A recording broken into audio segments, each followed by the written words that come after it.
You know how when you first start dating, you're not totally authentic with each other, and you, after a few years, like that breaks down and the real stuff comes out and people can't deal with it. Oh, like you don't fart in front of somebody or burp or like you like wake up with makeup on. Right. That's what I was going to say. Like, you don't let them see you with like gross hair or something. Right. Like you do the extra, you know what I mean, in the very beginning. And then eventually you do have to let your hair down because no one can keep up with that. Welcome to Three Little Fishes. We're three sisters who grew up in the Midwest together, but have since spread across the country. I live in Los Angeles. I'm in Nashville. And I live in Philadelphia. We are all married with children. We've all had careers, but now we stay at home with our families. We've all been through ups and downs that come along with life and have always helped each other through, shared stories, and laughed together. We welcome all of you into our daily conversations and hope you have some fun with us. So let's jump in. What's up, fishes? Hello. How is everybody? Doing good. I'm going to just start with just a little bit. I'm not annoyed, but just like a little like, what? So this morning, getting everybody ready for school, and Riley's like, I'll just have cereal this morning. So I just thought I would grab the cereal and lay it out for him. So it'd be easy for him to grab it. So I go to our cabinet and I have 3 big boxes, like the Costco size boxes of cereal. Mm-hmm. And then as I realize, as I'm pulling them out, that I open them up and there's nothing in them. Like very, very little like left in these boxes. Mm-hmm. But I had just gone to the grocery store yesterday or the other day, and I purposely did not get cereal because I'm like, we have these 3 gigantic boxes still. Mm-hmm. So like no need to get them. Right. And as I'm like investigating, we have no cereal really. And I'm like, why are they putting back basically empty containers of cereal back in the box? I actually know the answer to this. Oh, yeah. Let's hear it. I've had this problem in my house for years. There's like 5 crackers in the box. There is like what I can perceive as like half a bowl of cereal because there's still stuff in there and they don't want to throw it out. So then you end up with not even like a full serving of something because people are trying to be like food conscious.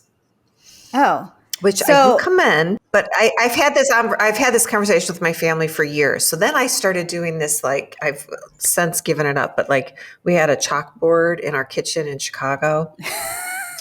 And I would be like, if something's getting low, can you please write it down and I'll get some more.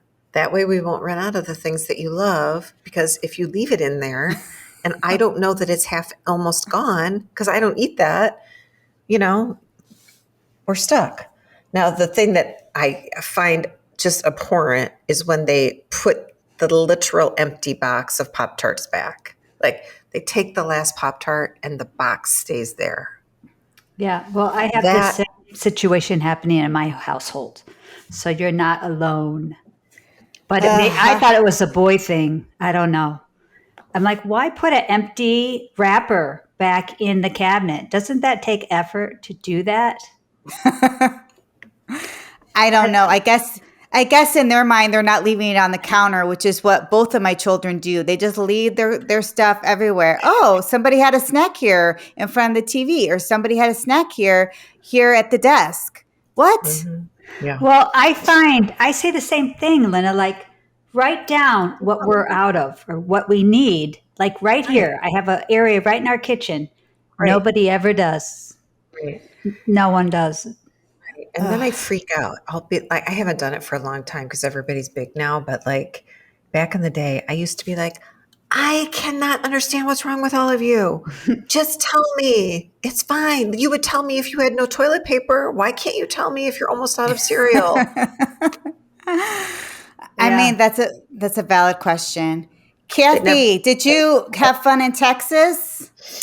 So yes, I had an enjoyable trip. Minus, I had more travel problems with flight delays. I guess our plane hit a bird coming in, so they had to make sure it was safe, which I appreciate. Right. but that was like a 2-hour delay. But we had a nice time. It was good to see my son and know that he's okay and alive. Yeah. So it's Yeah. good. Fun. Did you go to a football game? Because he's in college, right? At TCU. Did you go to We did TCU go to the game? game, and unfortunately, they lost. It was kind of heartbreaking at the end because I thought they were going to blow the team out, and then at the very end, they lost. So it was kind of like a bummer being Parents Weekend. But Yeah. so that we is a got bummer. back, and it is kind of a longer flight. So we got back, and then I just could not go to sleep that night. For some reason, I woke up like 3 times, maybe even 4 times. And one time, my husband, I was sleep talking, he said. I turned on the light and I said something was crawling on me. He was like, "What?" I think I thought there was a mouse in our bed. So I turned on the lights and he's staring at me like, "What is going on?" And it was like 3:30 in the morning. And then I went to the bathroom and I came back to bed. And then I finally did go to sleep. But honestly, I don't even really remember it, like talking to him, until he brought it up to me the next day. Because I was Yeah. like, oh, I kind of faintly remember we were talking, but if he wouldn't have said anything, I would have totally forgotten about it. That's hilarious. So are you feeling stressed? I feel like when we lived together and we shared a room, you did sleep talk when you were stressed and you did all sorts of crazy things in your sleep. Yeah, I mean, maybe, of course, probably. Yeah. Life Yeah. is hard But sometimes. like, it was a terrible night's rest. So I was so tired yesterday. I know I'm you're sorry. you're kind of a wild sleeper in You are. general. You are a wild sleeper. Yeah. You Yeah. are. Linda, what about you? Any crazy sleep stories or how was your weekend? Weekend was good. Jack and I were in Knoxville, Tennessee at a hockey tournament. So hockey season is officially underway. They won. Had a great Oh, tournament. that's good. It was like interleague play though. And then we had our first high school game last night. So we won that, which was fun. My husband got back from Scotland on Saturday. So he's still kind of like doing the re-entry for the time zone. He's doing well, but it's 6 hours is a lot. Yeah. Did you have a good trip? Great trip. The oldest is doing great. She's settled in. She started school yesterday. It's going well. She's planning her first trip. So she's Good. doing great. So all the things. So it's Awesome. great. Yeah, our sleep schedule is a little off too. And I actually had to get up and go downtown today. I had a little checkup because I have thyroid disease. So I need to get that checked every once in a while. And of course she was running late, but I love her. So I give her grace. So I was just eating a little breakfast at 10:45 in the morning, and it's this Kodiak oatmeal power cup. I'm loving it. Like I normally make my own oatmeal, but this is like got protein and it's got like 14 grams of protein and this little yummy serving. It's so tasty. I recommend it for everybody. Well, for those who love oatmeal, they should check it out. I know I'm you not don't one like of those oatmeal, people. but I enjoy it, and I like it that it has like added protein in it. So Yeah, You that's should always a post struggle. that to our notes. I will do that. You guys, just a friendly reminder to our listeners before we get into it, to please remember to rate, review us, subscribe to our YouTube channel or to wherever you're getting your pods, and continue to tell friends to spread the word. One friend, it kind of is, it will hopefully will add some more viewers to jump into our conversation. We love it. appreciate the shout out. Yes. All right, ladies. So today we thought we would talk about all things dating your husband. I read an article recently that said you should date your spouse. You should date and never stop dating. How do we feel about this? Do we feel like we should be dating our spouses? And do you date your spouse? I mean, for me, I feel like it's something like I hate this word, but you do have to be mindful about. And I do think it's important. It's just we fall in and out of the habit, like at least we do. Like sometimes we're really good about it, and then other times we're not good about it, and we just like live parallel. You know what I mean? Like we get so caught up in work and kids and schedules and all the things, and we sort of like are side by side instead of, twined with emotionally. So I think dating your spouse is great. It's just something we struggle with sometimes. Yeah, I think so too. I mean, I think everyone gets so busy in their careers and kids and all their sports, running them around. It's like sometimes, like, it'll be the end of the week. I'll be like, have I even talked to you for more than 5 minutes this week? I know. And something And other than schedule. I feel like we have to do a timeout, right? Because it's important. And I mean, like, Peter and I probably, I think what we try and do more than, I mean, I think it'd be fabulous if we could go on like an official date to like a really nice restaurant or something like that. But that's like a one-off thing. I mean, we'll maybe go have a drink somewhere. But a lot of times we just take walks like around our neighborhood. And that's a time that we can talk about things without other people listening, and also get some exercise.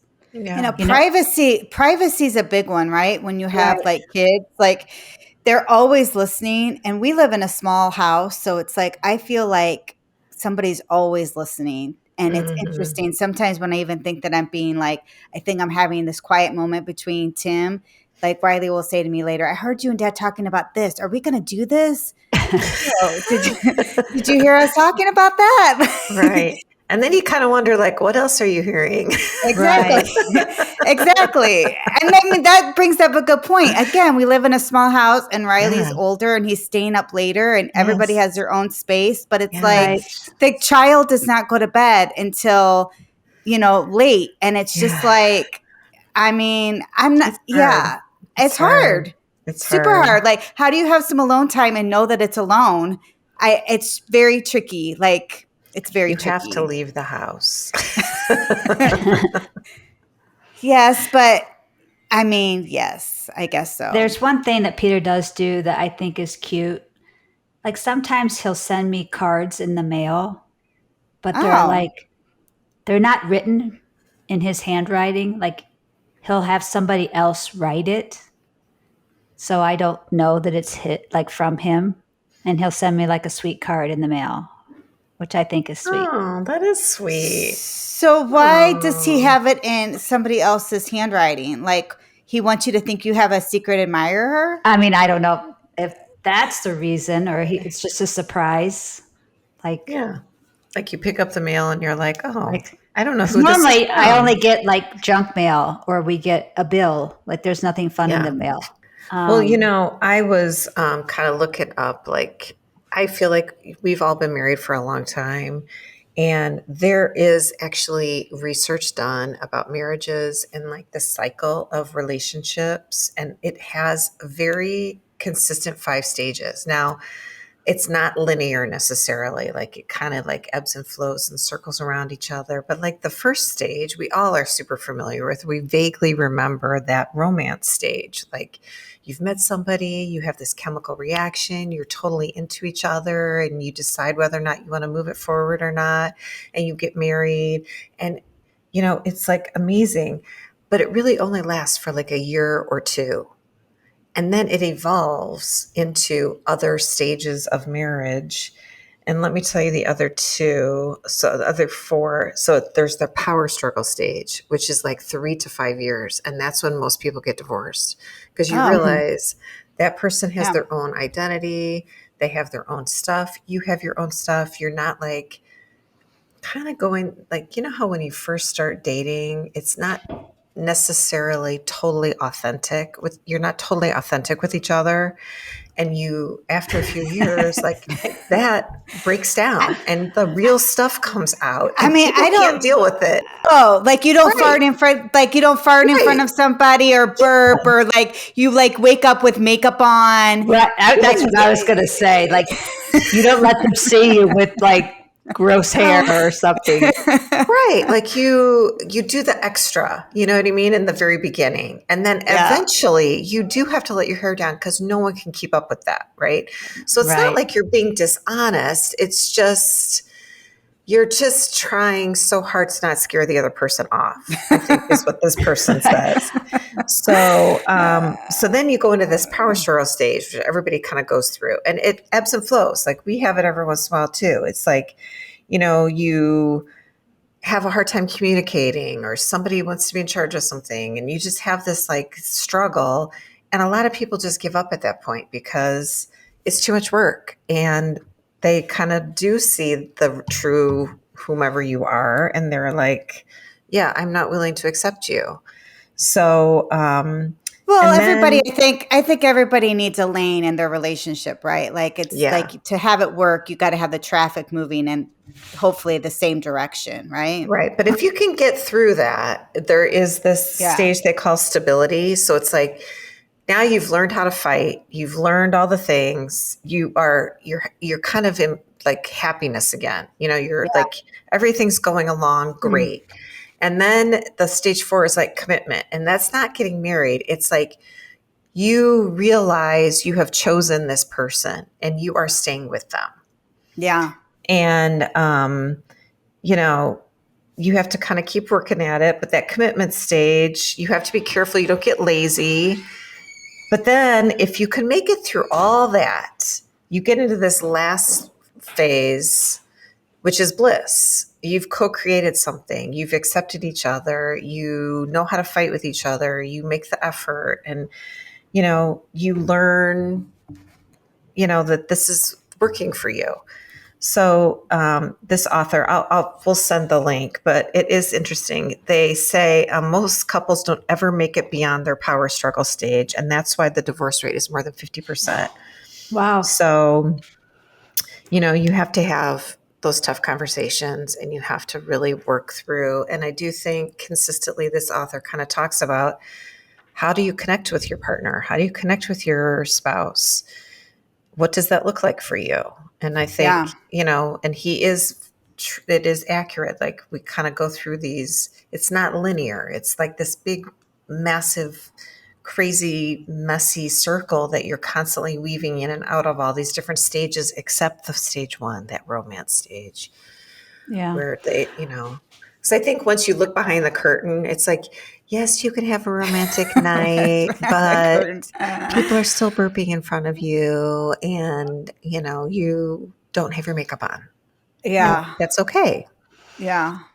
Well, it's interesting. Like, our parents have been married for 58 years. Mm-hmm.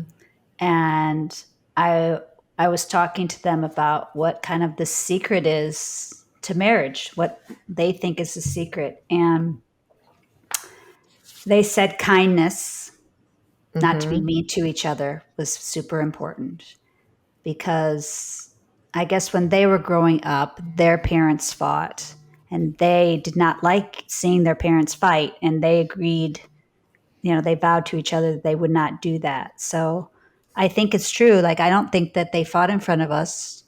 I don't think they did either. And I don't think they did either. They were really good about, I think they were always respectful to each other. I don't ever remember a time of being like, ooh, something really bad's happening. They said, you can't be short. Don't go to bed angry. Don't keep score. And that's a big one. The don't keep score, I think, is really tricky, right? I think it's tricky. I think that's super tricky. Mm-hmm. I mean, everybody has their role. Like Tim and I definitely have figured out what our roles are, and that works for us. But sometimes I'm like, I feel like I have too much of like the emotional stuff and like trying to make sure all the parts are moving. Mm-hmm. And like, not that he's not doing stuff and that his stuff is not important as well, but I sometimes feel like I'm doing all the emotional stuff, but that's actually not true. But it sometimes feels like, I feel sorry for myself sometimes, especially when I'm still in the car for soccer at 10 o'clock at night. And I'm just like, why am I still on my feet? I've been up since 6:30 and I'm still not done. Right. Yeah. Which is it's silly to feel that way sometimes, but I do sometimes. I mean, I think, what Kathy's talking about is, that's 58 years of in that ball of all the Right. different stages. So I know for a fact that there have been times when they both feel like, mom and dad both have felt like, okay, I am carrying more than my share. I'm doing more than, it's hard to not keep score, but I do think not throwing it in each other's face is essential. Yeah. Right. I mean, You I know? think the biggest thing that they said was you just have to have respect for one another. And that has to always be there. And you have to be a team because you're each going to have different viewpoints on things. And sometimes that may trump what someone else feels. I mean, you have to give and take, right?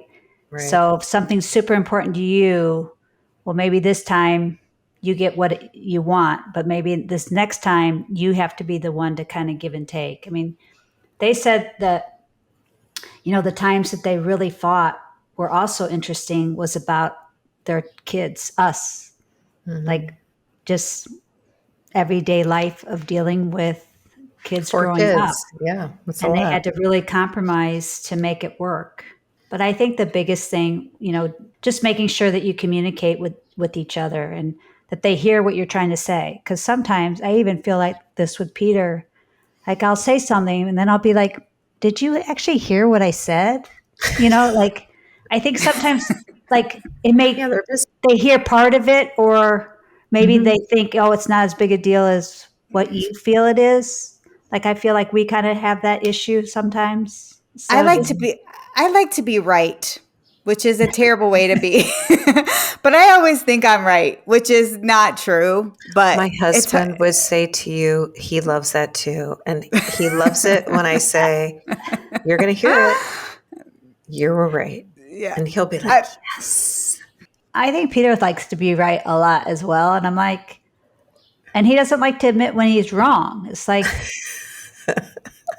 But that's hard, right? I think I get it. I get that part too. It's like, especially if I've put up such a stink about it and I've put my back up to be like, no, I'm totally right. And then when it's pointed out to me that I could not have been more wrong, it is so hard for me to eat my words and be like, Eat crow. yes. Well, you know what I love about Yes. mom and dad? Now, you, Nancy, I don't know if you remember this because you're 8 years younger than me, but like growing up, mom and dad would get dressed up and go to parties. Like mom had these long dresses to the floor and she would get dressed up and they would go out for New Year's Eve. They did fundraisers for different, charity events when they finally settled in. And then I do remember very vividly, we went on our very first family vacation when I was about 11 or 12, and we went to Barbados. And this was a big deal because mom and dad got married really young. They were both in school. Then they started a business. Like we did nothing. We did no vacations. And they saved up their money and they took us to Barbados. And there was a night where mom dressed up, dad dressed up, and we were in this outdoor restaurant, and a calypso band came, and mom and dad got up and danced, and they actually knew how to dance. And as a preteen, that was such a pivotal core memory for me to watch them be romantic with each other and have dad twirl mom around the dance floor. And mom was so happy and smiling and laughing. And I just remember that was such a big thing. But I do really remember them going out, I don't know if it was a lot, but it's definitely something that has stuck with me. Yeah. I think they've been good about having fun with each other. We used to go skiing all the time, water skiing and snow skiing. And, we did a lot of activities together as a family, but I think they always seem to have fun together. Yeah. I think that, I don't know if that's dating, but I feel like that was also a way for them to connect. Yeah. 'Cause they were busy. I mean, they were running a business and have 4 kids. What the heck? well, That's a they lot of even work. said that when I was talking to them kind of about what the secret of marriage was, they made a point to tell me dad was very proud to say they went on a date. They were traveling up north and they stopped Just this week. Yeah, they stopped at a hotel and they had dinner out on the lake that evening by themselves and had a little date night. So even after 58 years, they still are making time for each other, which I think is cool. I love that. That's amazing. adorable. I know. Yeah. It's great. I mean, I we will do say- have to be mindful. Like, I hate that Yeah. word because it's so everywhere, but I know you keep saying that, but mindfulness is a thing of just, it is but it's important so to be aware. overused, but it is accurate. I do think we all have to be yes. mindful about our spouse. And I will give Tim props. He's actually really good about that too, of being like, Nancy, let's go to a movie. Nancy, let's go do this. And I'm always like, and I'll sometimes be like, oh, and he's like, well, I'm inviting you to the movies, but I'm getting out of this house. So I want you to come with me. you can choose or not. You can choose. But I'm always like, because I'm tired. So I'm just like, okay, I'm coming. And I'm always so glad that I did. And we always have such a good time. So it's a reminder to myself. I do like to get out and go. I do want to go do these things. So say yes. Like just as you're telling your kids to say yes in college, I have to also remind myself to say yes to things. And I struggle with that too. Like I get myself into my routine and I really do struggle shaking it up and getting out of my routine. And Rich is good about that too. And I'm less good about it. Like I kind of dream about it in the morning, but then in the evening, I'm like, I don't want to leave the house. I'm too tired. But I need to say yes more. Yeah. Say yes. Say yes. Yeah. Yes is a good word. Yeah. It's a good word. So I think we were also talking about what people's love languages are. Oh, yeah. And I actually talked to Peter about this yesterday because, we were you're like, ready okay, for what this is it? podcast. Yeah. Well, he just in general told me the biggest thing for him as far as the secret of success for a marriage is respect. He agreed with our parents. And not to hold a grudge is another thing he said. And he said that he likes like time, quality time is like his love language is I think what mine is as well. Because I think we just don't have enough time to spend with each other. So maybe that's why both of us feel that way. Yeah. But he just said, we try and do things that make us happy and spending quality time together. Nancy, he said even just like sitting on the couch makes him happy to be just around, right? Just around. Yeah. Well, that's nice. What's yours, Nance? I feel like I'm a mix of stuff, but I definitely think I show it by my acts because I feel like I want everybody to be like happy and have all the things that they need. And like I bake a lot, I cook a lot. I'm trying to do things for people. I want to make things comfortable for people. Yeah. But I also like affirmation. I like words a lot. And I also like, I don't know, I also like doing stuff. So I feel like I really am a combination of all these things. It's hard for me to just pick one. What do you think your husband is? Like, how does he like to receive love? I would guess for Tim, like touch and things. But the things part is difficult for me to give him because he has specific tastes and things that he likes. So I feel like, he loves like musical stuff, like guitars and all that kind of stuff. So it's like hard for me to gift that stuff because I feel like he has such an idea what that is. But I think you know what I mean? Like a gift could be a card. It could be a flower. It could be filling up the gas tank. It could be anything. Yeah. So I don't think it needs to be like this grandiose thing. I don't know if he'd find that a gift, me filling up his gas tank. I don't think that's what he means. Yeah. And Tim doesn't really care about cards. That is very much true. Like I'll sometimes get him a card, but then I've kind of stopped because I don't really think I don't think he really cares. So it's like, but I definitely think he cares when I give him a hug or I say things. I think he also likes affirmation. Like when I actually use my words, I think he cares about what I say because he takes it in and he'll be like, that was super sweet or that was super kind. Like he does receive that well. So, and also my handwriting's not great. So maybe he doesn't like cards because he's like, what are you saying? I don't know. I can't read your writing. I can't read it.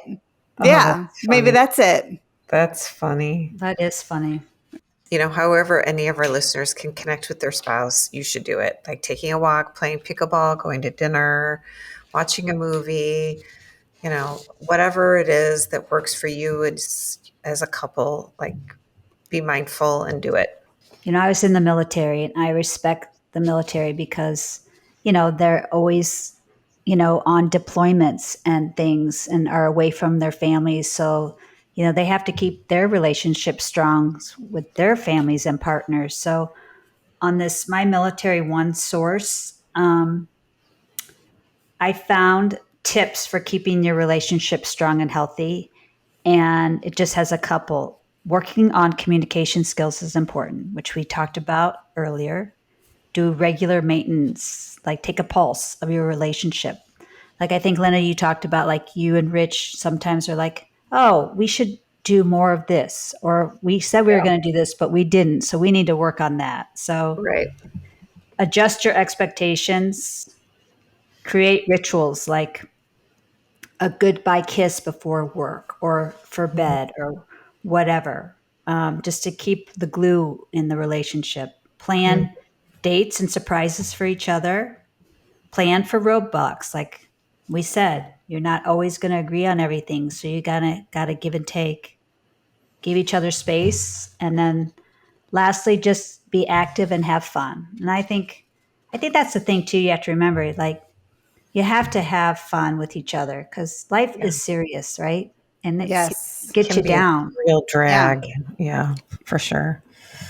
And I think sometimes you take your spouse for granted because things do get hard, and it's like this person's in it with you. So sometimes you get the brunt of it.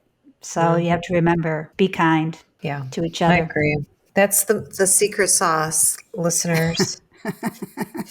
So, what's for dinner tonight? So, Peter and I, we put in a recipe that's in the show notes tonight. It's going to be steak and frites and chocolate pot de crème.